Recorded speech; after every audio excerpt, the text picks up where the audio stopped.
Sejak berdiri pada tanggal 24 Oktober tahun 1945, Perserikatan Bangsa-Bangsa, PBB, tidak pernah sepi dari kritik. Namun, kritik paling menghujam dilontarkan oleh Presiden Republik Indonesia, Soekarno. Pada 1960, saat sidang umum ke-15 PBB, Presiden pertama Republik Indonesia itu melantang kritik terhadap PBB.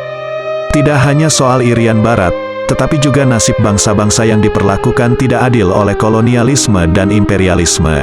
Dunia saat itu sedang menghadapi arus besar dekolonialisasi, yang menyapu bangsa-bangsa di Asia dan Afrika. Banyak bangsa baru merdeka yang muncul. Soekarno menyebutnya dengan istilah, zaman pembangunan bangsa-bangsa. Lambat dan tak terelakkan, atau cepat dan tak terelakkan, kemenangan perjuangan nasional adalah suatu kepastian, kata Soekarno. Sayang sekali, menurut Soekarno, PBB gagal merespon perkembangan zaman baru itu. Misalnya, pengambil keputusan terpenting di PBB masih tetap di tangan Big Four, Amerika Serikat, Inggris, Uni Soviet, dan Perancis. Akibatnya, sikap dan kebijakan PBB selalu berat sebelah alias tidak netral. Bangsa-bangsa yang baru merdeka tidak punya pengaruh yang penting dalam proses pengambilan keputusan. Bahkan, Republik Rakyat Tiongkok, negara baru dengan penduduk 600-an juta orang kala itu, ditolak keanggotaannya. Saat itu, AS dan sekutunya kekeh mempertahankan Republik Tiongkok. Sekutu lawasnya, yang tersingkir ke Taiwan pasca pendirian Republik Rakyat Tiongkok pada 1949. Dan ironisnya, PBB membebek politik AS. Kedua, Soekarno mengeritik sikap PBB yang gagal menjadi juru damai di sejumlah negara yang dikoyak konflik, seperti Perang Vietnam, Aljazair, Kongo, dan Korea. Dalam Perang Korea, PBB terang-terangan memihak Korea Selatan. Indonesia sendiri punya nasib serupa. Pada tanggal 28 September tahun 1950, Indonesia resmi menjadi anggota ke-60 Perserikatan Bangsa-Bangsa, PBB. Saat itu, masalah Irian Barat mulai mencuat. Belanda tak punya itikat baik untuk merundingkan masalah tersebut. Sejak awal, Indonesia mencoba jalan damai. Karena itu, pada 1954, Indonesia berusaha membawa masalah Irian Barat ke sidang umum PBB. Sayang, hingga sidang umum ke-12 tahun 1957, Indonesia tak mendapat titik terang. Ketiga, Soekarno mengeritik PBB yang tak bisa menjadi penengah yang netral dalam benturan dua blok besar dalam Perang Dingin. Menurutnya, suasana Perang Dingin sudah merembes ke dalam pekerjaan, administrasi, dan rumah tangga PBB.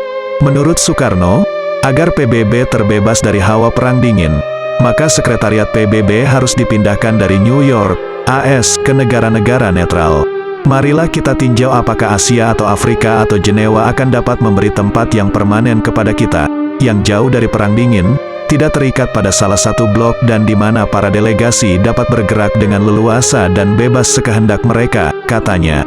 Selain meminta pindah sekretariat, Soekarno juga mendesak agar piagam PBB diubah agar selaras dengan perkembangan zaman dan tuntutan baru masyarakat dunia. Dunia ini pun tidak sama dengan yang dahulu. Mereka yang dengan kebijaksanaan berjerih payah untuk menghasilkan piagam organisasi ini, tidak dapat menyangka akan terjelmanya bentuk yang sekarang ini, jelasnya. Terkait benturan ideologi Perang Dingin yang seakan tak terdamaikan itu, Soekarno menawarkan jalan ideologi alternatif Pancasila.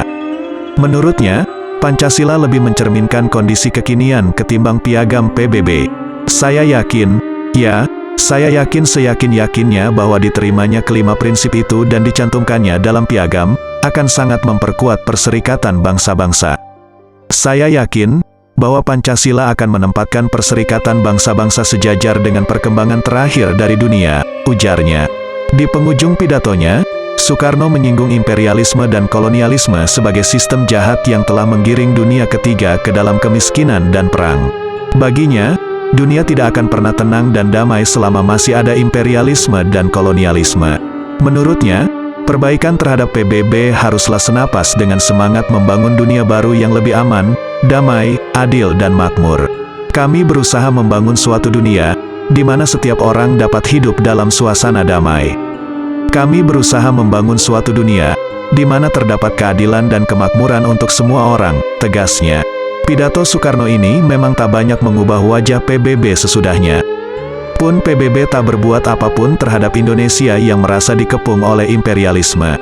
Isu Papua baru mendapat perhatian serius dari PBB pada sidang umum ke-17 tahun 1962. Namun, Indonesia kembali menelan pil kecewa setelah PBB menetapkan Malaysia sebagai anggota tidak tetap Dewan Keamanan, Security Council. Memang, sejak awal Indonesia tidak mau mengakui berdirinya Federasi Malaysia. Negara yang diproklamirkan pada tanggal 31 Agustus tahun 1957 itu sangat disokong oleh Inggris.